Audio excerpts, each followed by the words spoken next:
Trust the process. Hi, I'm Alex. And I'm Chris. And we just came back from our trip to the Pacific Northwest, and stuff got weird. Pretty weird. So one thing to know about us as a couple, anything that can go wrong will go wrong, and it often does go very wrong for us.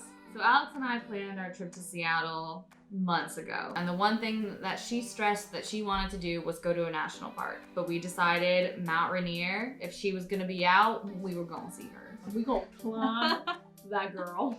So we had a few days set to spend in Seattle, and then we were gonna go to Mount Rainier, and then the next day we were gonna leave to go to Portland, finish out in Portland, and then go back to New Jersey after that. So it's Saturday, the day we set aside to go to Mount Rainier. It's a beautiful day. We wake up on the houseboat, we get coffee, we're on the road. My hair is braided, Dutch braided, and I was very proud of that. We get there under 2 hours. Yeah.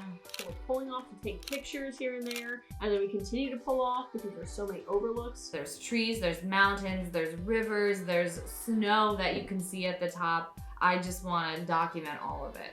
And we are continuing our straight drive up to Paradise, which is near the summit of the actual volcano. We get to a point where we actually drive past this historical national park inn. There's an encampment, there's the hotel, there's a restaurant, Yeah. there's a museum. A lot was closed because it was still like the winter season, not everything was open yet. We drove a couple of miles down the road, and there was this one overlook in particular that Chris just had to pull over to. We were not planning to stay long. I bring the tripod in case we could take like a really cool picture. We're in this canyon. There's like a small river flowing with like small rapids. Like it's just such a beautiful scene. I remember explicitly at that moment saying to her, "Are you sure this is safe? Are we supposed to be here?" I'm like, well, certain national parks, like you have to stay on trails, but like ones like this where they have all these overlooks, like as long as you're careful and within reason, you can go exploring a little bit. And I just really wanted to see like how cold the water was because it's glacier water. And that's when the trouble started. I'm standing there in awe of nature on this one rock in particular. And I like rush up behind her and I lean over this rock to jam my hand in the water, and I feel it in slow motion. My button opens and the keys, all of the keys just fall out and shoot into this rapid. The keys to our rental car, the keys to our Airbnb. I just hear her scream and say, "Oh my God, Alex, the keys, I've ruined everything." Then I jump into the water. I jump in, I'm trying to find it. It's nowhere. So I'm sitting there, my vision is just blurry. I run around looking for sticks. She's trying to wedge it in between rocks to see if it catches on anything. It doesn't. I think the next best thing is to get a park ranger. And I'm like, what is finding a park ranger gonna do? And she's like, I don't know, but it's the next step. So we go back to the car, and at that moment, we were very lucky. This nice gentleman from down the riverbank that comes up to his car to get something and starts talking to us. He's like, "Oh, how are you guys?" And we're like, "We actually just lost our keys in the river." And he's like, "Whoa!" He's like, "No, you're kidding." We're like, "We're not kidding." He's like, "Okay, hold on. I'm just gonna make sure my wife and my kid are all right, and then I'm gonna take you." So this guy takes us back down. He is like quintessential Pacific Northwest guy. So thankful to him. If he ever sees this, thank you so much. We're dropped off at the inn. There is no ranger in sight. No one knows how to contact a ranger. My socks and everything from the knees down were dripping wet. My flannel is also soaking wet from when I almost fell into the river, and I have a cut on my knee, but I'm not telling Alex because I don't want to add more fuel to the fire. And then all of a sudden I see a park ranger vehicle pull up into the parking lot.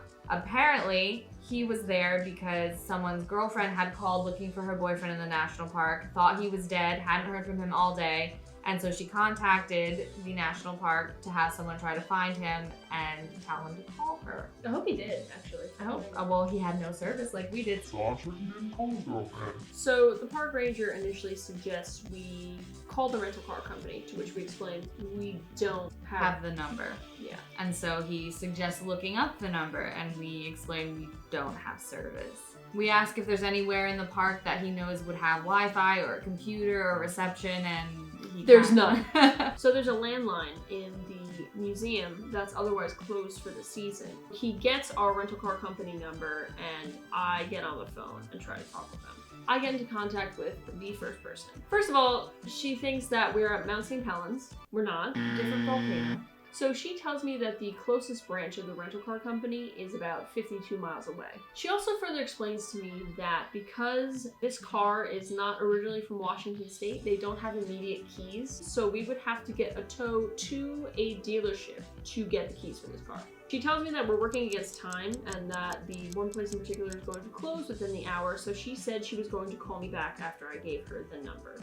That's when we waited for about an hour. We learned a lot about this park ranger in the meantime. We're having a nice conversation, but no one is calling us back. So Alex decides to call the company back and see what's the status for us. I had to re-explain the entire circumstance of the story to this new person. So he evaluates our circumstances and says that we're in a rock in a hard place, and I say we're in a river in a hard place. And to which he says, "You have a great sense of humor. I'm actually just desperate." The guy at the car rental company said that we should take a taxi out of the national park. And I explained to him we don't have reception. So we can't look for a taxi service, we can't call a taxi. He also suggests that we book a hotel. But none of the hotels at the national park have service, so that would not help us to get anything done for the next day. So at this point, the park ranger turns to me and says, "Do you need to get your stuff out of the car?" And I'm kind of just like, we've been over this, like we can't get into our car. Like our keys, yeah, they're in the glacial stream. So that's when the park ranger tells us we're going to break into the car, and after my shift is over, I will take you to the town tavern where there is Wi-Fi. And Alex over here is literally like, "Oh, I'll sit in the back. I've never been in the back of a cop car before." We break into our car and get our stuff, Which was surprisingly easy. so he drops us back off at the end. And at this point in time, my coworkers are coming to Seattle, and I'm trying to get into contact with them because I've had no reception all day. And we have a dinner reservation that we made in advance. We call my friend. Hey, Carolyn. This is a call from a payphone, and I don't have reception on my phone right now, but you just wait for this story. We call the Airbnb. I'm doing damage control. Luckily, the Airbnb is able to give us spare keys, so at least that's a good turn of events. So I go to scope out the bathrooms because we have all this time, and I see this tour bus just stationed outside, and the guy is saying, "Oh, everyone go to the bathroom because then we're leaving the national park." And I'm like, "Oh, shit." So I approach the guy driving this tour bus, and I ask him, "Did you come from Seattle?" And he looks at me a little weird, and he's like, "Yeah, why?" And I just said, "I've had a day. Lost our keys in a river. We're just trying to find a way to make it back to Seattle." And he literally looks at me. He says, "How much stuff do you guys have?" I said, "Maybe we have a backpack each." He said, "Get your stuff, you're coming with us." So I'm on the phone. I finally get into contact with my friend, and that's when Chris comes up to me and says, "Get your stuff, let's go. We're going back to Seattle right now." And I just go, "Wait, what?" We have to get into contact with the park ranger because he assumes he's picking us up in 15 minutes. So now we're in a race against time. I get on the pay phone, I call the National Park Service, I get him, and I tell him, like, "Thank you so much for everything. We're hitching a ride back with this tour group." And he's just like, "Okay, great." And we get on this bus. This tour bus is completely packed with people, and there were only 2 seats left. We're getting a full guided tour of the national park as we're leaving. Which is actually really nice. So the good thing is we have a ride back to Seattle.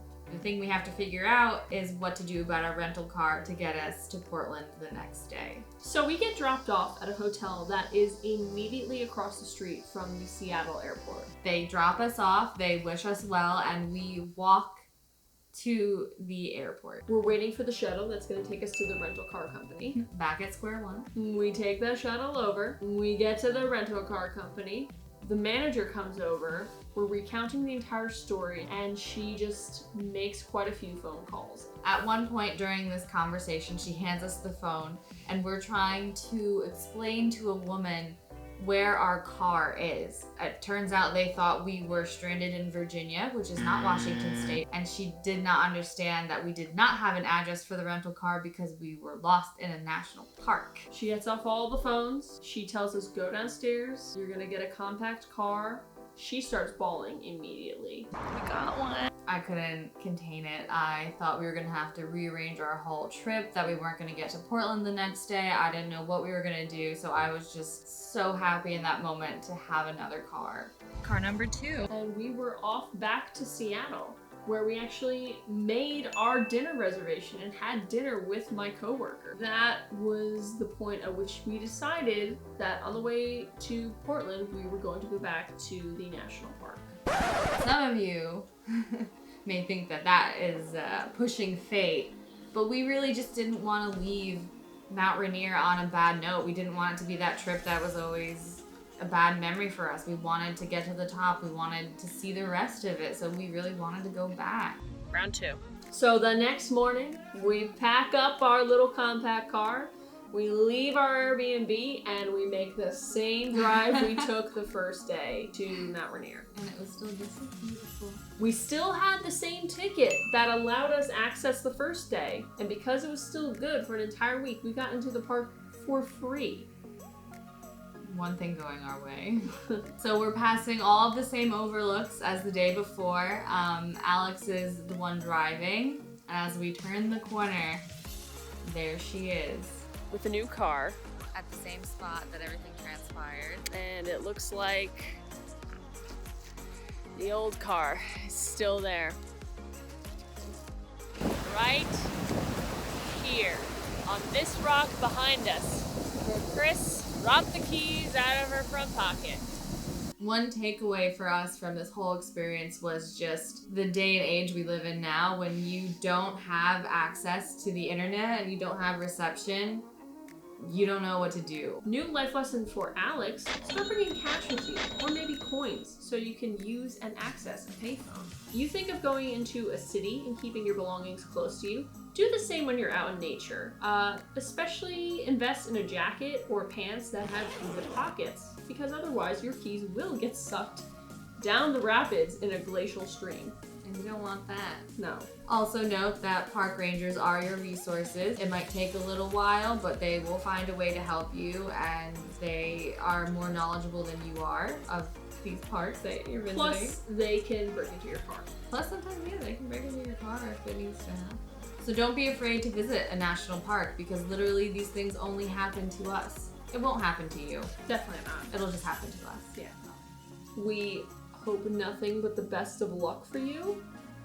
More luck than we'll ever have. Thank you so much for watching. We will catch you on the next misadventure. If we make it.